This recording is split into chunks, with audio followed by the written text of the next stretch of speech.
Boa noite a todos, povo de Deus, amém. Tem um povo que está cansado, está contando as horas para ir embora, mas ainda tem um povo que queima por Cristo aqui nessa noite, amém. Cadê você que queima por Cristo aqui nessa noite? Vamos exaltar o nome dele, porque ele é digno de toda honra e de toda glória, amém.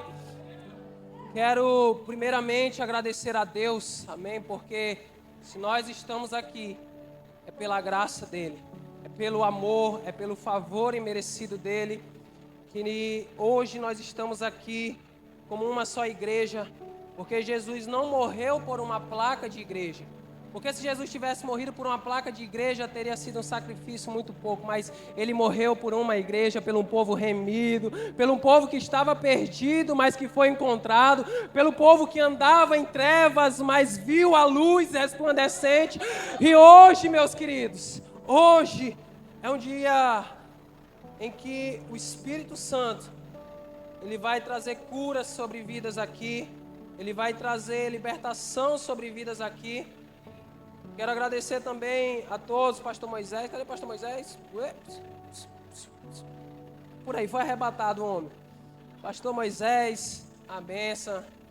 Ele é um homem de Deus, um homem a qual nós temos acompanhado. E eu creio que grande será o galardão desse homem. Amém?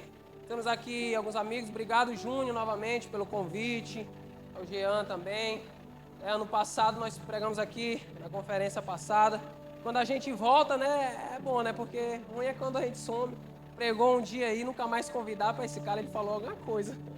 Mas nós estamos aqui e a todos. Eu queria dar um agradecimento especial a um povo que talvez não é tão lembrado. Eu agradeço também você que ajudou, seja na limpeza. Talvez as pessoas pensam que é os que estão aqui, né, que são mais importantes, que vão ganhar o galardão, meu querido. Encontramos lá o banheiro limpo, encontramos aqui, encontramos o pessoal na recepção recebendo muito bem. Grande será o galardão de vocês, amém?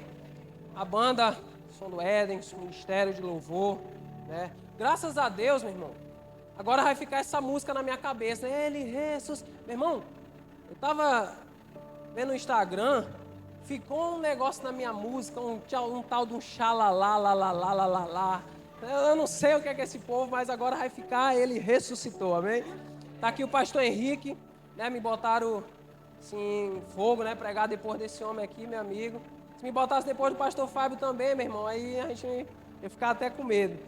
Amém? Enquanto vieram ouvir a palavra do Senhor, queria convidar vocês a abrir a Bíblia em 2 Pedro, capítulo 3.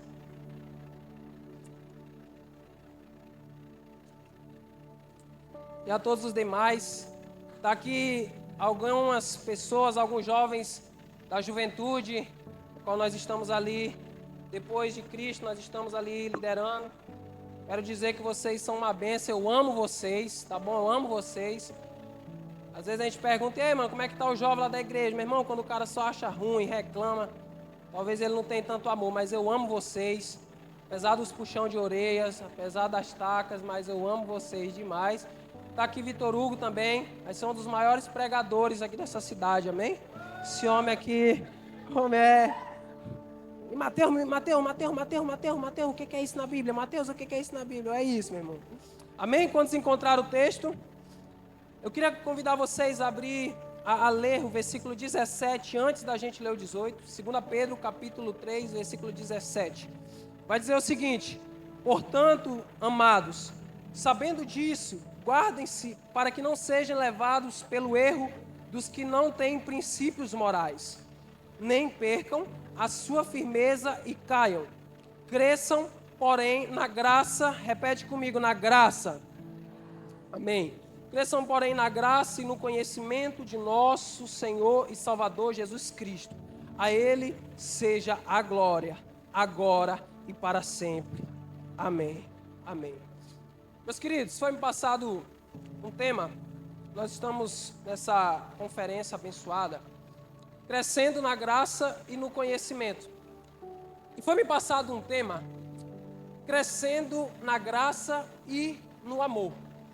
Meus irmãos, eu quero começar dizendo que Deus, Ele deseja que nós cresçamos.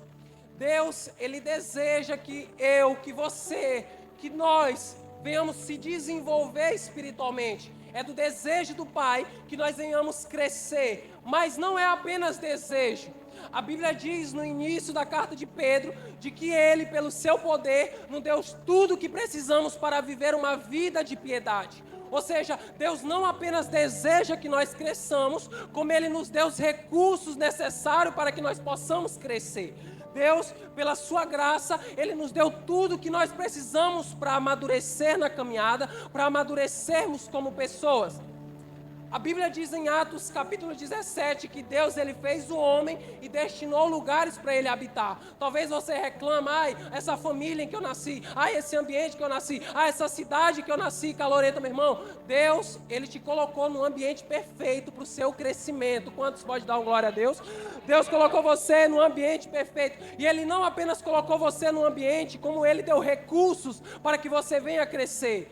A Bíblia fala ali dos meios da graça. É como se nós estivéssemos ali sendo guiados por um general.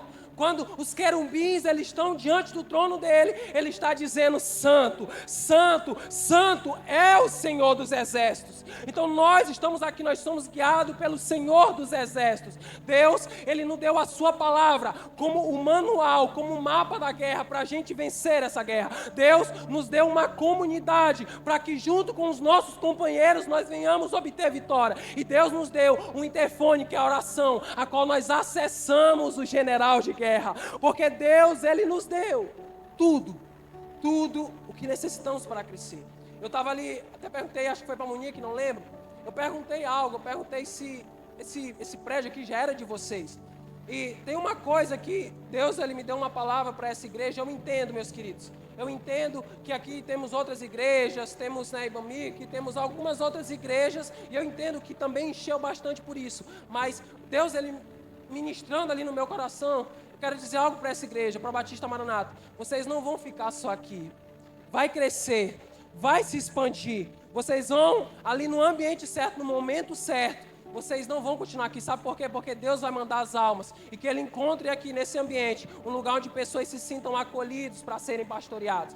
Deus, Ele deu 2 ordens: ide por todo mundo, pregai o evangelho a toda criatura, aquele que crê e for batizado será salvo. Ide e pregai o evangelho, a boa notícia, plano de salvação. Mas Ele também diz: ide por todo mundo e façam discípulos. Façam discípulos, ensinando eles a obedecer. Meus queridos, tem muitos lugares que as pessoas elas chegam e elas não são acolhidas. E eu quero deixar só mais algo. Gente, não fiquemos só de panela, só o nosso grupinho. Não fiquemos só o nosso grupinho. Tem pessoas ali que elas precisam de vocês. Mateus, a salvação é individual, meu querido. Deus deixou uma igreja, um corpo para ajudar. Não, eu só ando com quem pinta Bob Good, sei lá o que é, como é o nome. Não, eu só ando com quem sabe de futebol, com quem joga play, meus queridos. São filhos de Deus que Deus está mandando para vocês pastorearem. São filhos de Deus que Deus está mandando para vocês pastorearem. Amém? Voltando para o texto, eu não podia ir embora sem falar essa. Amém? Seguindo. Meus irmãos, e Deus, Pai, Filho, Espírito Santo, nós temos uma trindade. Meu irmão, esse trio não tem como dar errado. Esse trio está impulsionando os seus crescimentos, os nossos crescimentos. Sabe o desejo de Deus? Uma plena submissão a Deus Pai. João capítulo 6, versículo 18. Uma plena revelação, um pleno conhecimento de Jesus Cristo. 2 Pedro capítulo 3, versículo 18. E ele deseja uma plena dependência do Espírito Santo. Se vivemos pelo Espírito, andemos também no Espírito. Esse trio não tem como dar errado. Mas, Mateus, o que é maturidade, o que é crescer? É você ter o caráter de Deus cada vez mais presente na sua vida. É você ter o caráter de Cristo, sabe? Não é a gente olhar para o que jornal diz, não é para a gente olhar o que fulano diz, o que jogador diz, é nós olhar para o cordeiro que foi morto. E sabe o que é que a gente olha para o cordeiro que foi morto? A gente diz: pelas suas feridas nós fomos sarados, pela sua ferida nós fomos curados. Ele tem o caráter de Cristo em nós. Sinto a presença dele, eu sinto a presença do Pai aqui nessa noite. O escritor da carta de 2 Pedro foi o apóstolo Pedro. Quem foi Pedro? Pescador, um homem simples e letrado, um homem que foi casado. Algo que me chama a atenção, um teólogo chamado Eusébio de Cesareia, ele escreve que o apóstolo Pedro viu a sua esposa ser martirizada. E sabe uma coisa que me chama a atenção? É porque ele diz assim: você está indo à morte, mas lembra-te do Senhor. Lembra-te do Senhor. Olha que casal referência. A gente, quer se relacionar com quem leva a gente para o açaí. Meu irmão, nós precisamos se relacionar com quem está disposto a morrer por Cristo. Assim como Pedro. E aí, Pedrão era aquele, meu irmão. Pedrão era aquele que não levava desaforo para casa, meu irmão. Puxava espada. Pegar Jesus aqui não. Puxava espada. Era um homem ali zangado, era um homem estressado, era um homem impulsivo. Mas algo que chama atenção é que o apóstolo Pedro, ele é um reflexo de todo crente. Porque em meio às suas falhas, em meio às suas limitações humanas, e nós podemos olhar que muitas vezes nós somos igual Pedro. Muitas vezes nós saímos de uma conferência como essa prometendo 1 milhão de coisas para Deus. Senhor, eu juro que você é melhor. Senhor, eu juro que você é isso. Assim como Pedro, ele falou: Senhor, eu estou disposto a ir contigo até a morte. Mas chegou a hora em que Pedro negou. Eu entendo, meu querido. Eu entendo a gente às vezes estar frustrado e fazer milhões de promessas. Eu entendo às vezes quando vem um pico de fé e você diz que você vai pregar na rua, você diz que você vai evangelizar, mas logo você vê o cansaço novamente. E você pela fé você consegue vencer algumas coisas, mas depois você vê a sua incredulidade bater de novo. Meu Deus, como é que será o amanhã? Meu Deus, como é que será o futuro? Esse foi Pedro. Eu quero destacar 2 fases na vida de Pedro. A primeira fase é a fase da imaturidade, que eu gosto de dizer que é nos evangelhos. Você percebe que Pedro, ele tinha uma impulsividade para a carne. Paulo, escrevendo aos Efésios, ele vai dizer que o menino, ele é agitado, ele é levado, ele é impulsível, ele é guiado muitas vezes pela carne, ele é guiado muitas vezes só pelas emoções. Nós vamos encontrar que Pedro também era alguém inconstante. Pedro, Mateus capítulo 16, no mesmo capítulo que ele é guiado por Deus para falar que Jesus era o Filho de Deus, é o mesmo capítulo que ele queria impedir Jesus de ir para a cruz. Ele era agitado.